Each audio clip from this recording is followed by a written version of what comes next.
Olá pessoal, tudo bem com vocês? Vamos continuar estudando o livro do Jesus de la Vila, 100 finais que você deve conhecer. Bora lá, agora nós vamos estudar o quê? Torre e peão do bispo na cesta. E aí, o que nós vamos fazer? Será que é fácil para as brancas ganharem? Quem joga são as negras. Lembra? Pontinho aqui embaixo é preto, quem joga é a vez de quem joga. Pontinho do lado da coluna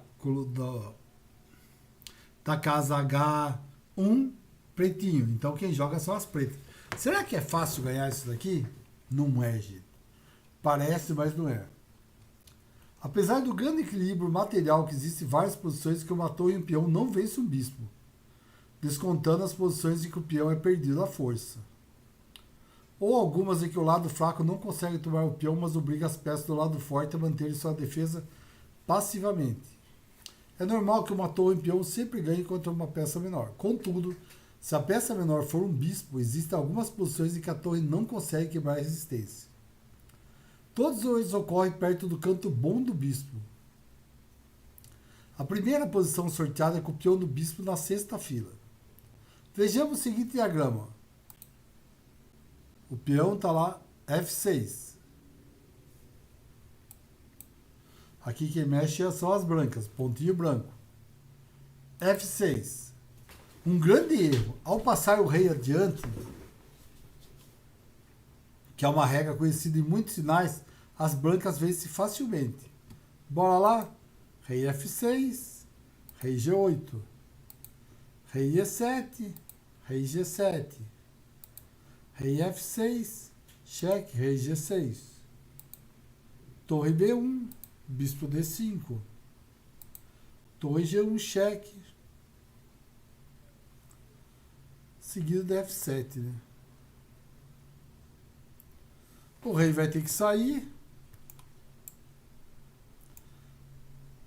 para qualquer lugar para cá e ele vai avançar o peão aqui. Se trocar para o bispo, vai ganhar e acabou, acaba a festa. Ganha. A partir daqui as pretas empatam com algum conforto seguindo essa regra. Mantenha o bispo na diagonal A2.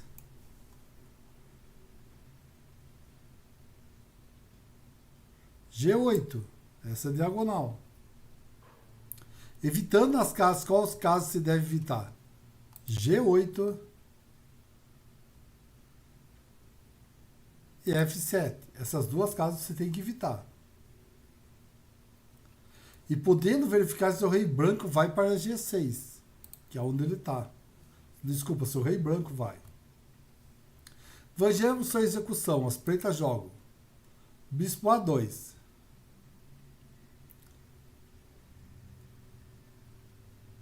Bispo G8 é uma, como já dissemos, é uma casa proibida. Então, nada feito. F7. Bispo para F7. Rei F6. Ou toma mate e não tem escape, né? O bispo sai aqui, vai dar cheque, vai tentar chegar e não vai dar certo. Então uma casa proibida não pode ir aí. Então jogou aqui, rei F4. F7 é uma tentativa interessante, mas agora as pretas não são forçadas a comer imediatamente. Rei G7. Seguido de F7. Bora lá?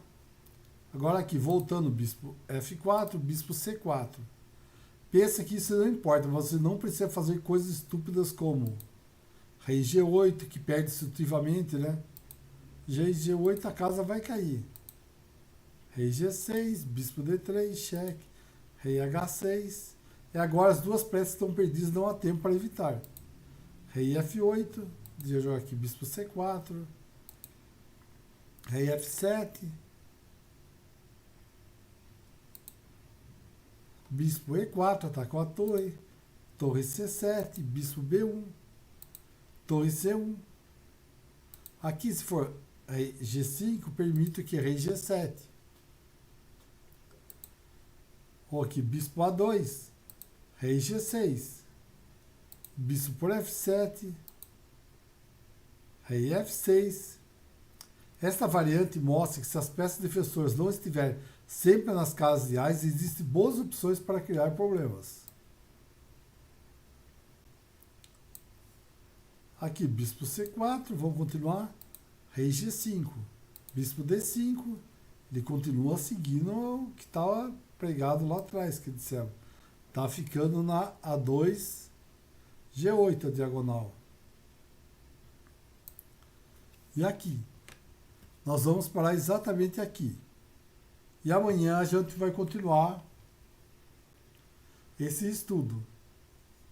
É incrível, mas vocês vão ver o resultado incrível dessa partida. O que é seguir... Olha que interessante isso aqui, ó, posição estudada, e ele vai ficar nessa coluna e vai conseguir, por incrível que pareça, um resultado impressionante. Lógico que as negras não vão conseguir ganhar, né? O máximo que consegue é um empate. Tá bom? Valeu, pessoal. Muito obrigado. Até mais. Um abraço a todos. E agora o nosso Brasilzão vai jogar, né? Bom jogo a todos. Tomara que ganhe, né? Valeu, pessoal. Um abraço a todos.